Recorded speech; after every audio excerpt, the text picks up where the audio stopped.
अगर ये स्वीकृति आप करते चले जाएं, जो श्रवण कर रहे हैं तो सच्ची मानिए, ये भ्रम खत्म हो जाएगा कि बहुत काल जब साधना करे तब ऐसी बात आती है। हम लोग तो गृहस्थ हैं, संसारी हैं, विषयी हैं, आदि आदि। आपने स्वीकृति ही आप गलत ढंग से कर रहे हैं, स्वीकृति ही आपने सही नहीं की।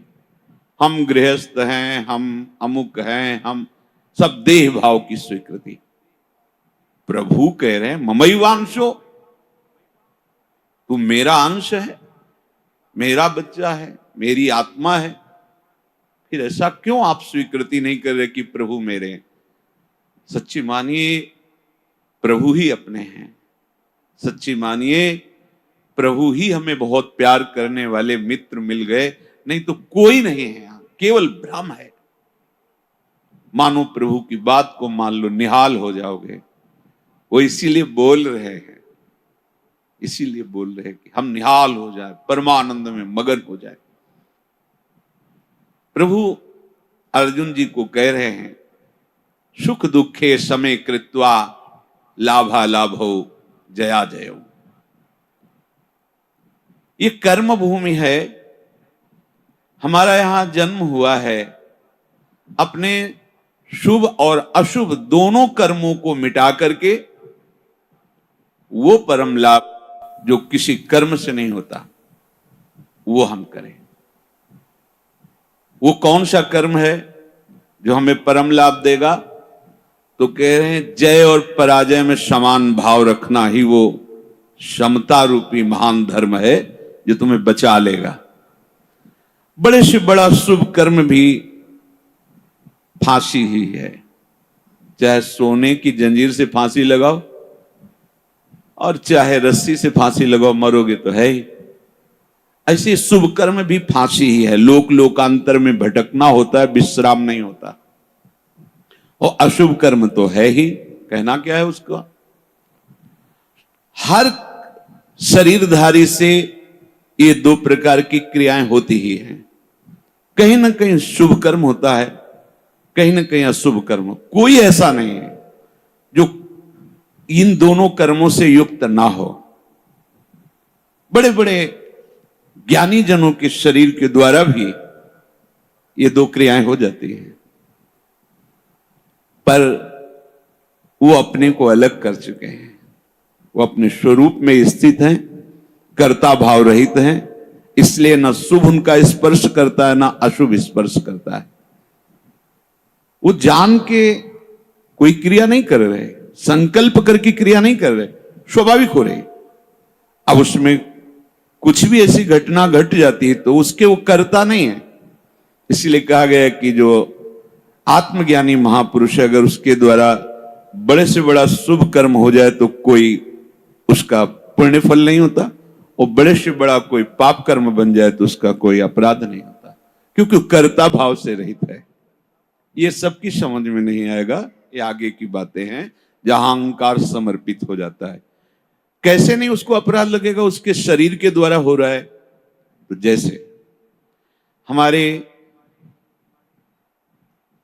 इस प्रदेश में जितने भी प्राणी वास करते हैं, फिर देश में, फिर हमारे विश्व में, तो हम एक प्रदेश से लेते हैं, कितना अशुभ कर्म होता है और कितना शुभ कर्म होता है।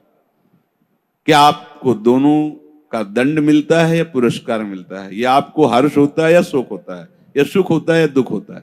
नहीं होता। क्यों नहीं होता? क्योंकि हमारा संबंध नहीं। हो तो रहा है, शुभ अशुभ कर्म हो रहा है प्रदेश में, देश में, क्योंकि कोई भी शरीरधारी कर्म किए बिना रह नहीं सकता। और जो शास्त्र सम्मत कर्म करते हैं वो भगवत मार्ग के पथिक होते हैं। वो साधारण उनकी गणना नहीं आती शुभ अशुभ में, वो तो भगवत धर्म का पालन करने वाले होते हैं। वो तो महात्मा होते हैं, भक्त जन होते हैं, प्रेमी जन होते हैं। वो त्रिगुणातीत अवस्था की तरफ उनकी गति होती है। पर साधारण प्राणी प्रायः क्रिया किए बिना रह नहीं सकता। क्रिया होती है, और क्रिया जब अहम से होती है तो कहीं ना कहीं लाभ बुद्धि, सुख बुद्धि होती है। इसके कारण वो ये समझ नहीं पाता है कि धर्म है कि अधर्म है, और बढ़ता चला जाता है। कहीं खूब पापाचरण होते हैं, कभी कोई संयोग बन गया तो पुण्याचरण भी होते हैं। लेकिन आपको क्या फर्क पड़ता है? पूरे विश्व में दोनों प्रकार के कर्म हो रहे हैं, आपको क्या फर्क पड़ता है? कुछ नहीं। क्यों? क्योंकि उसका हमारा कोई संबंध ही नहीं है। समझ लीजिए। तो ऐसे ही विश्व का एक ये नमूना है, स्थूल शरीर, सूक्ष्म शरीर और कारण शरीर। जो भगवत तत्व के ज्ञाता महापुरुष जन होते हैं, बिल्कुल जैसे तुम्हारा प्रदेश के शुभ अशुभ कर्म से कोई संबंध ना होने के कारण न हर्ष है, न शोक है, न दंड है, न पुरस्कार है, ऐसे ही इस शरीर के द्वारा हुए शुभ अशुभ कर्म उसे बांध नहीं सकते। जिसने अपने स्वरूप को अलग करके इनसे संबंध त्याग कर दिया है।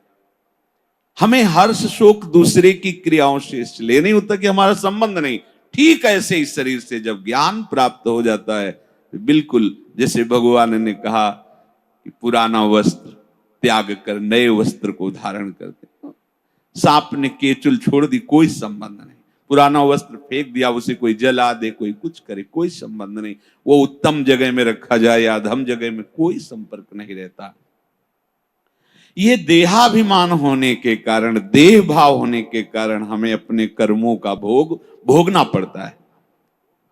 अब हमको जो भगवान उपदेश कर रहे हैं कि इस कर्म जाल से कैसे मुक्त होना है, क्योंकि अवश्य में भोक्तव्यम कृतम कर्म शुभाशुभम, भगवत वाणी, भोगना पड़ेगा निश्चित।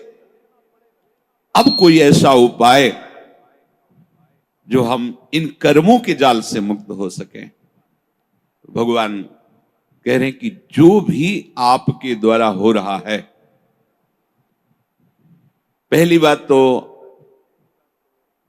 जो कर्म हो रहा है वो प्रमाणित होना चाहिए, गुरुजनों के द्वारा शास्त्र सम्मत। मनमानी आचरणों की यहां चर्चा नहीं। यहां जो है तस्मात् शास्त्रम प्रमाणम ते, आपका कोई भी कार्य बिना प्रमाण वाला नहीं होना चाहिए, मनमानी नहीं होना चाहिए। उसका प्रमाण किसी संत ने कहा है, आचार्य ने कहा है, गुरुदेव ने कहा है, भक्तों ने ऐसा कहा है, ऐसा हमारे बुजुर्गों ने कहा है, यह प्रमाणित होना चाहिए। अब उस कर्म का अनुष्ठान करते समय हमारे हृदय में लाभ की विशेष आकांक्षा होती है, उस कर्म की सफलता की विशेष आकांक्षा होती है। अगर आप प्रभु की इस वाणी को नहीं मानेंगे तो बहुत धोखा हो जाएगा हमसे, बहुत गलती हो जाएगी।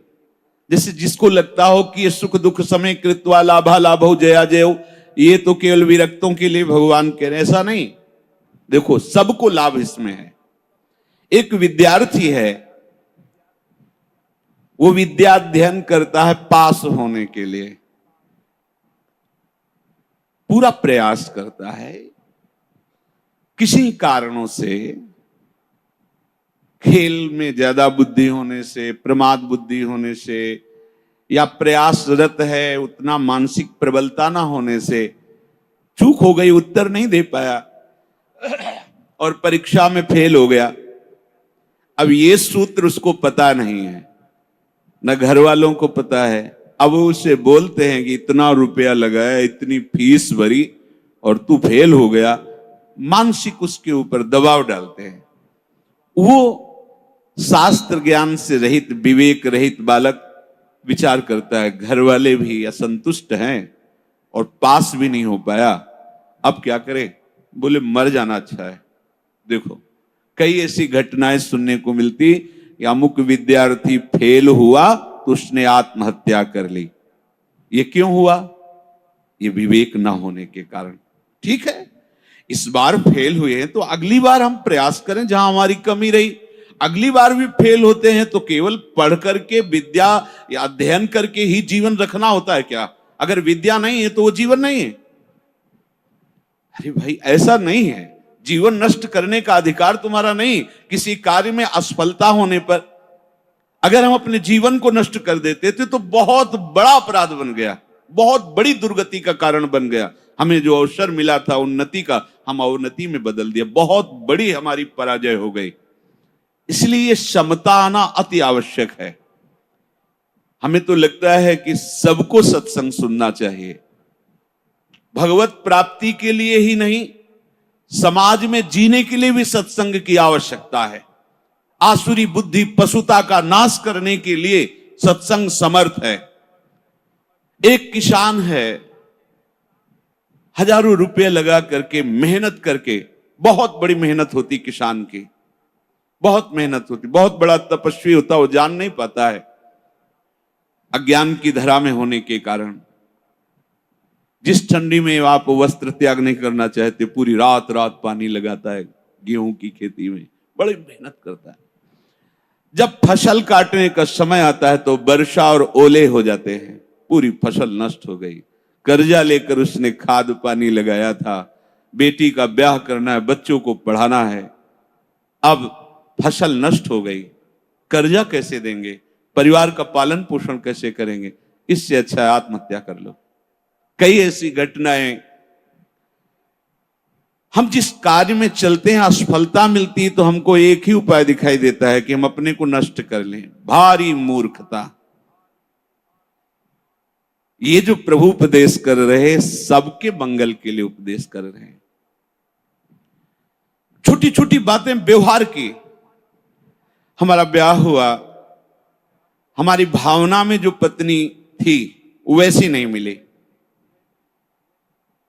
अब हम जो सफलता चाहते थे इस क्रिया में, उस सफलता ने, अब द्वेष शुरू, विषमता आ गई। कैसे कैसे पापाचरण होने लगते हैं, कैसे कैसे पीछे कितनी ऐसी घटनाएं सुनने को मिल। राक्षसी बुद्धि। ये केवल बैरागियों के लिए, विरक्तों के लिए, संतों के लिए प्रवचन होता है, ऐसी बात नहीं।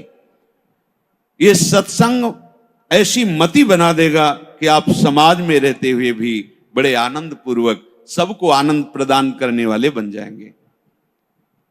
ये जो जय और पराजय का, लाभ और हानि का, सुख और दुख का हमारे ऊपर प्रभाव पड़ता है, जब तक हम नाम जप करके अपनी बुद्धि को पवित्र करके समता में नहीं लाएंगे तब तक बात बनने वाली नहीं। जगह जगह आप देखो, जगह जगह जहां कोई हारता है तहां वो निराशा अपने ऊपर ले आता है। हारना जीत का एक संकेत है। ऐसा मत समझो कि हारना पतन का संकेत है, नहीं। जो उत्साह संपन्न है, जो विवेकवान है, वो देखते हैं कि मैं कहां से हारा, कौन सा वो बिंदु है जहां मैंने चूक कर गया।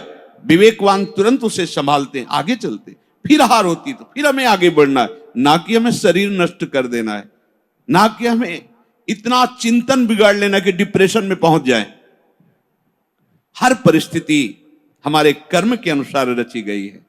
अब हमको संभालना होगा, उस कर्म के प्रवाह में बहकर हमें नष्ट नहीं होना है। इसीलिए भगवान यहां के ततो युद्धाय युज्यस्व। तुम अपने कर्तव्य कर्म करने के लिए कमर कस के खड़े हो, उत्साह संपन्न बनो, तुम्हें बिल्कुल पाप नहीं लगेगा। नैवम पाप मवाप्स्यसि। बस तुम एक काम कर लो, जय पराजय में समान भाव लाओ। जो आपने माना हुआ लाभ है, अगर हमारा पूर्ण नहीं हो रहा है तो हमें निराश नहीं होना। इस बार हमारा व्यापार सफल नहीं हुआ, इस बार अध्ययन हमारा ठीक नहीं हुआ, इस बार कृषि में हमें कमजोरी, अन्न की प्राप्ति नहीं हो पाई, हमारी खेती कमजोर हो गई। कुछ भी, कहीं भी, कैसे भी निराश नहीं होना। रात है तो दिन आएगा, आप धैर्य रखिए, प्रकाश होगा। अंधकार में उबिए नहीं और प्रकाश में फूलिए नहीं। अभिमान मत कीजिए, अंधकार आने वाला है। इसलिए सम, भगवान कह रहे समय कृत्वा, ये बहुत बड़ी विद्या है। अगर कोई कहे निकुंज में जाने के लिए इसकी क्या आवश्यकता है, तो कृपा प्रकरण में पढ़कर देखिए, तीसरे दोहे में, शत्रु मित्र समझानी सम, मान मान अपमान सम, दुख सुख लाभ न हानि। यह जो कृपा, वही प्रभु कह रहे, सुख दुखे समय कृत्वा लाभा लाभ हो जया जय। इसको धारण कीजिए। छोटी छोटी सी अनुकूलता में बाधा पड़ने पर हम दुखी हो जाते हैं, हम विक्षिप्त होने लगते हैं, हम बहुत बड़े लाभ का त्याग कर देते। छोटी सी मनोनुकूल वृत्ति के विरोध होने पर, जबकि वो महामंगल विधान है, आपको समझ में नहीं आ रहा, आप इतने असंतुष्ट हो जाते हैं, इतने हार जाते हैं, इतने निराश हो जाते हैं कि परम लाभ का मार्ग ही छोड़ दिया। ये जरूरी है, जरूरी है। जैसे ये उपदेश जब होते हैं तो प्रश्न भी होते हैं कि कब तक सहें, कब तक सहें? जब तक भगवत प्राप्ति नहीं हो जाती, जब तक भगवत साक्षात्कार नहीं हो जाता, तब तक आप सहो। सहत सहत बाढ़े भगति। इसका परिणाम क्या होगा? हम तो बड़ा दुख सह रहे हैं, अपमान सह रहे हैं, विषमता सह रहे हैं, इसका परिणाम क्या होगा? भगवान कह रहे बिल्कुल निश्चिंत रहो, महाभय से तुम्हारी रक्षा निश्चित यही कर लेगा। समता, किसी के आशीर्वाद की जरूरत नहीं है। ऐसा ते विहिता सांख्ये बुद्धिर्योगे त्विमां शृणु बुद्ध्या युक्तो यया पार्थ कर्म बंधम प्रहास्यसि संतुष्टायेन केनवा।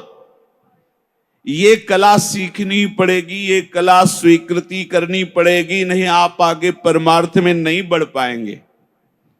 हर तरह से अपने को प्रसन्न रखने की चेष्टा रखो, विवेक के द्वारा, किसी वस्तु व्यक्ति स्थान के द्वारा प्रसन्न करने की नहीं, आंतरिक विवेक के द्वारा, बाह्य कोई साधन नहीं।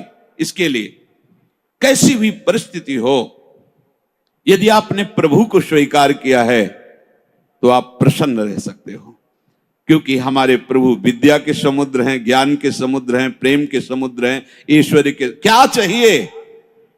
बिना पढ़े समस्त विद्या प्रकाशित हो जाती है। ब्रह्मा जी किस स्कूल में गए थे? चारों वेद स्वतः स्फुरित हो रहे। किसके संकल्प से? भगवान के संकल्प से। समस्त सृष्टि की जितनी भी कलाएं हैं सब ब्रह्मा जी से तो प्रकट हुई हैं। कहां सीखा ब्रह्मा जी ने? प्रभु के संकल्प से। वही तुम्हारे भी हृदय में संकल्प जागृत हो जाएगा। मूकम करोति वाचालम पंगुम लंघयते गिरिम यत् कृपा तमहम वंदे परमानंद माधवम। आज मेरे पास अमुक अव्यवस्था है, कल ऐसा हो सकता है कि तुम भारी से भारी सृष्टि की व्यवस्था करने वाले बन जाओ, क्योंकि तुम्हारा स्वामी अनंत ऐश्वर्य संपन्न है। इस बात को लेकर के वो इस समता को धारण कर सकता है। अगर इतने बड़े प्रभु का सहारा नहीं है, फिर सहेगा किससे? ये सहने की सामर्थ्य सिर्फ हरि के चरणारविंद के आश्रय से आती है, भरोसे से आती है। ठीक है, आज हमारा मन ठीक नहीं है, लेकिन जिस दिन मन चोर देखेंगे ना, उस दिन निहाल हो जाएंगे। ठीक है, आज हमारी ऐसी परिस्थिति, जिस दिन वो देखेंगे ना, हम निहाल हो जाएंगे। देखो ना, कई कई दिन केवल तुलसी दल का भोग लगता है, लेकिन ना अन्य आश्रय है, ना अन्य भरोसा है श्री सुदामा जी को, है केवल कृष्ण प्यारे का। और वो भी कुछ लेने के लिए भरोसा नहीं, केवल विशुद्ध प्यार है। तो जैसी द्वारिकापुरी वैसी सुदामापुरी खड़ी कर दी। संतोष अगर किसी को हो सकता है तो प्रभु को लेकर के होगा। ध्यान रखना, अगर प्रभु का आशा भरोसा नहीं तो आप नहीं।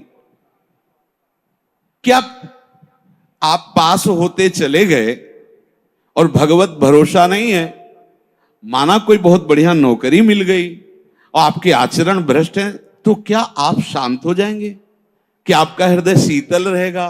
क्या आपका मन प्रसन्न रहेगा? नहीं। नाना प्रकार की भोग सामग्रियां और सम्राट पद, दुनिया का ऐश्वर्य मिल जाए, पर हरि चरणों से संबंध नहीं है तो विश्राम नहीं मिल सकता। तब लगी कुशल न जीव कहूं, सपने हूं मन विश्राम, जब लगी भजत न राम को, शोक धाम तज काम। इसलिए ये सूत्र हृदय में धारण ही करो कि तुम्हें सहना है। सहनशील ही समता को धारण कर सकता है। कभी अपमान की परिस्थिति हो सकती, कभी मान की परिस्थिति हो, कभी सुख की, कभी दुख की, कभी लाभ की, कभी हानि की।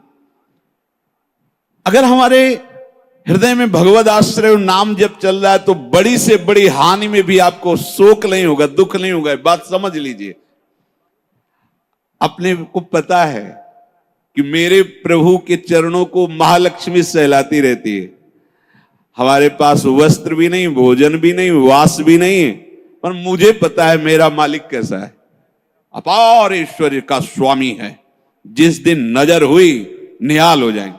दूसरे की तरफ वो ताकता नहीं। उस परिस्थिति में भी, ये हम सकामी भक्ति की बात कर रहे हैं, उस परिस्थिति में भी वो मस्त रहता है। जिस दिन मालिक की नजर हो जाएगी, निहाल हो जाएगी। अगर प्रभु का भरोसा नहीं है तो ये कोई भी बात धारण नहीं होगी, क्योंकि संसार के प्रवाह में तुम बहते चले जाओगे। टिकने के लिए तो कुछ होना चाहिए ना।